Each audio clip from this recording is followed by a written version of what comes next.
1. Everyone has a story in life. A 24-year-old boy seeing out from the train's window shouted, "Dad, look, the trees are going behind." Dad smiled, and a young couple sitting nearby looked at the 24-year-old's childish behavior with pity. Suddenly he again exclaimed, "Dad, look, the clouds are running with us."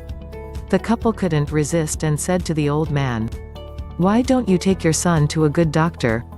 The old man smiled and said, "I did, and we are just coming from the hospital. My son was blind from birth, he just got his eyes today." Every single person on the planet has a story. Don't judge people before you truly know them. The truth might surprise you. 2. Stop wasting your time complaining. People visit a wise man complaining about the same problems over and over again. One day, he decided to tell them a joke, and they all roared with laughter. After a few minutes, he told them the same joke and only a few of them smiled. Then he told the same joke for a third time, but no one laughed or smiled anymore. The wise man smiled and said, "You can't laugh at the same joke over and over. So why are you always crying about the same problem?" 3. The obstacle in our path. There once was a very wealthy and curious king. This king had a huge boulder placed in the middle of a road. Then he hid nearby to see if anyone would try to remove the gigantic rock from the road. The first people to pass by were some of the king's wealthiest merchants and courtiers. Rather than moving it, they simply walked around it. A few loudly blamed the king for not maintaining the roads. Not one of them tried to move the boulder. Finally, a peasant came along. His arms were full of vegetables. When he got near the boulder, rather than simply walking around it as the others had, the peasant put down his load and tried to move the stone to the side of the road. It took a lot of effort, but he finally succeeded. The peasant gathered up his load and was ready to go on his way when he saw a purse lying in the road where the boulder had been. The peasant opened the purse. The purse was stuffed full of gold coins and a note from the king.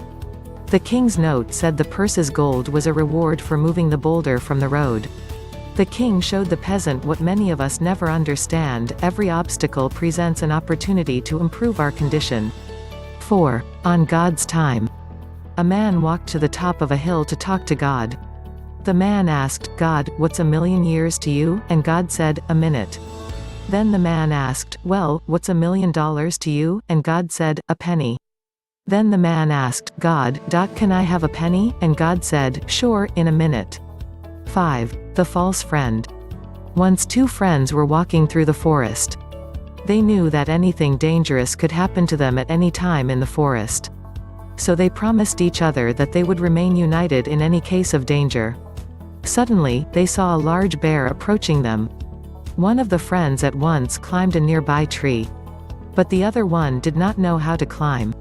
So, being led by his common sense, he lay down on the ground breathless, pretending to be a dead man. The bear came near the man lying on the ground. It smelt in his ears, and slowly left the place. Because the bears do not touch the dead creatures. Now the friend on the tree came down and asked his friend on the ground, "Friend, what did the bear tell you into your ears?" The other friend replied, "The bear advised me not to believe a false friend." Moral of the story: being in a new surrounding with a new set of friends is indeed exciting if you're a student.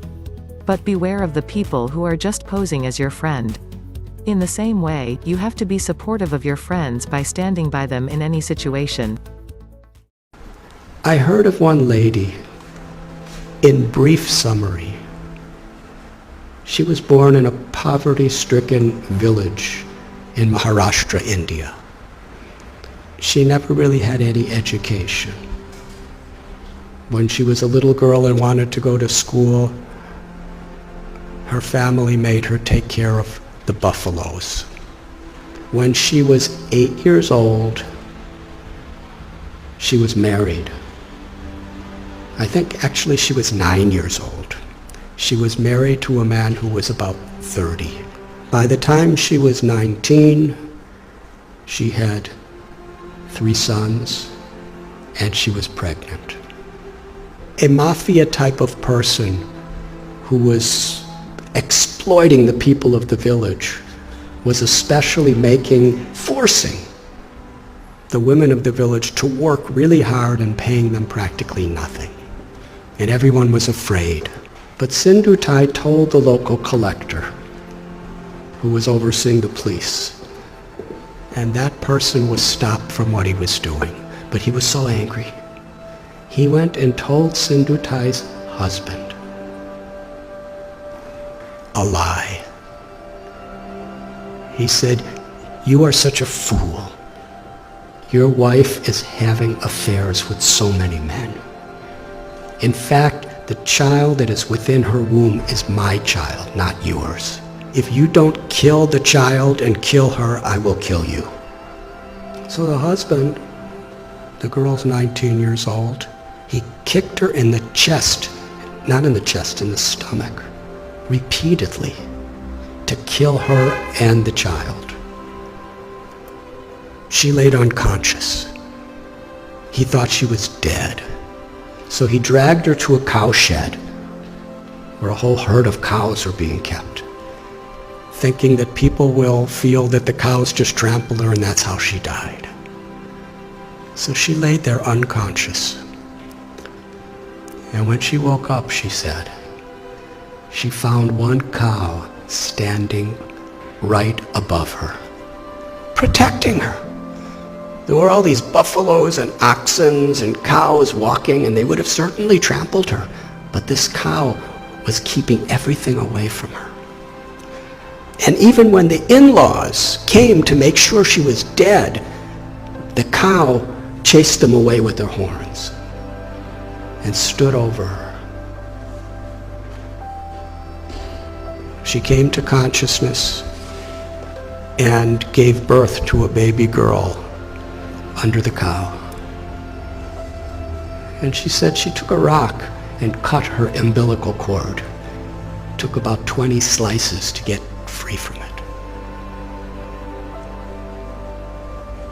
And for hours and hours, the cow protected.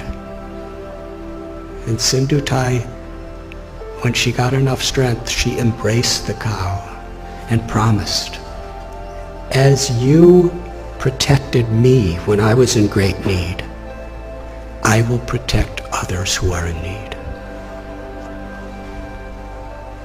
It's a long story, but no one would have her back. Her own family rejected her, her biological family, because according to their tradition, once you're married, you can never come back home.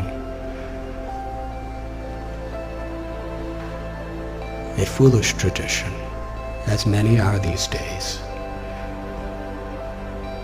In order to not be exploited, she was sleeping in a crematorium with her little baby child. And she would collect wheat that people would put around the dead bodies, and she'd mix it with water and cook it on the fires of the dead corpses. It became such a depressing life for her.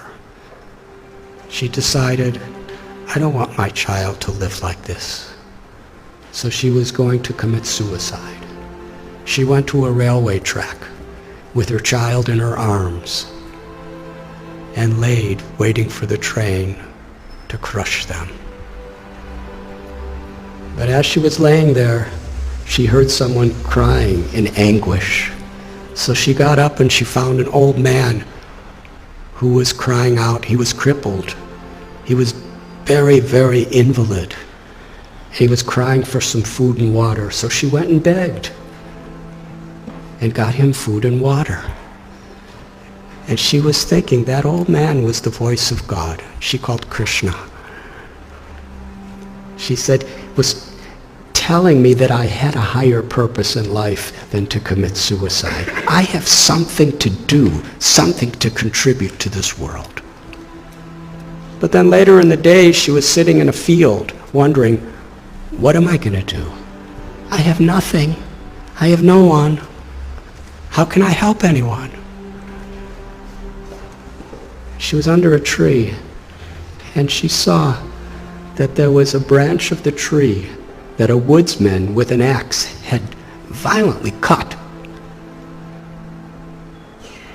The branch was just hanging by a single string. but that branch was giving her and her child shade. So she was thinking, this is the answer. However much I have been beaten down, still I could do something for others. So she started going and finding homeless, abandoned, orphan children. And she became their mother, taking care of them.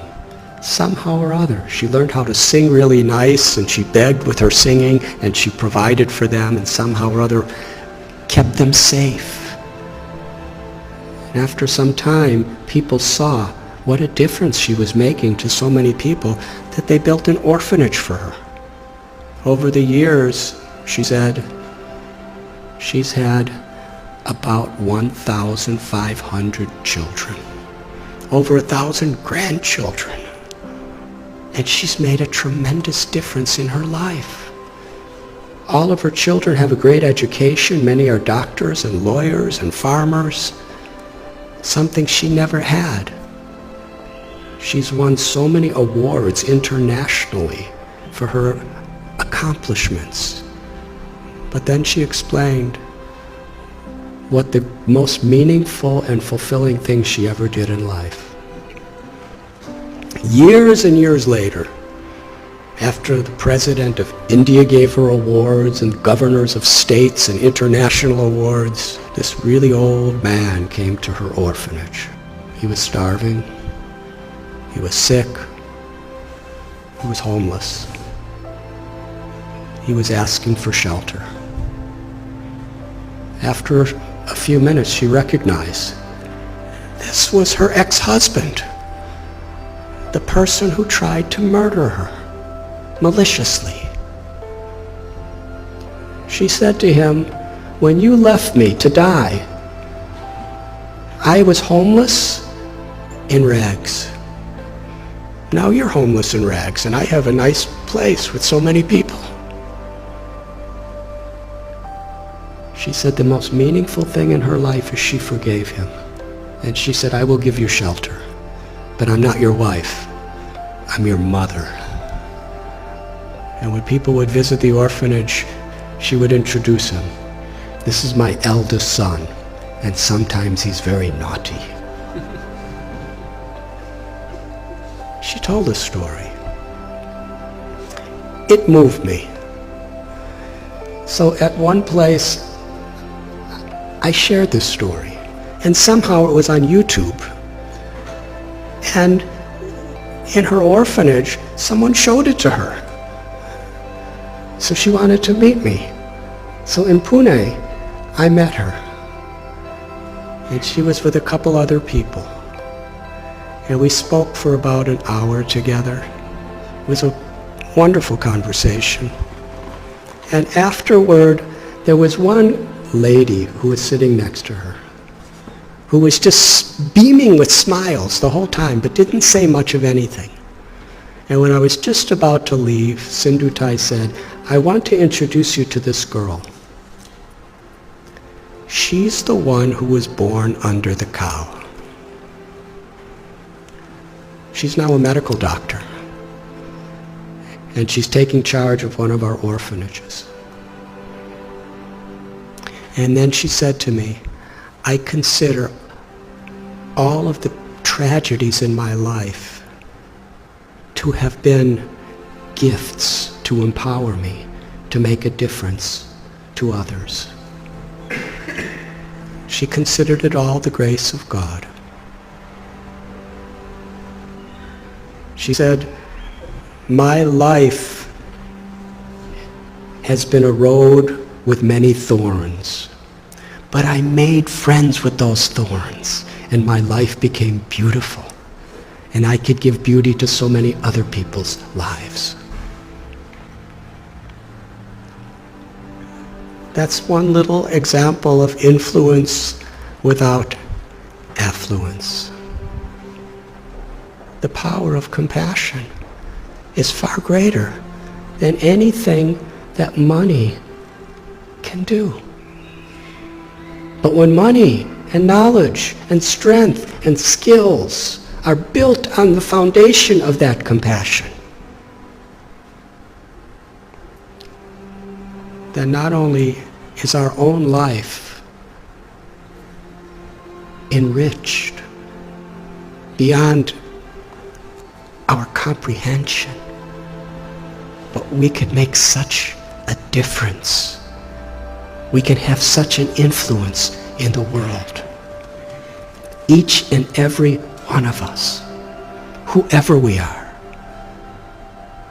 because everyone is so inherently special.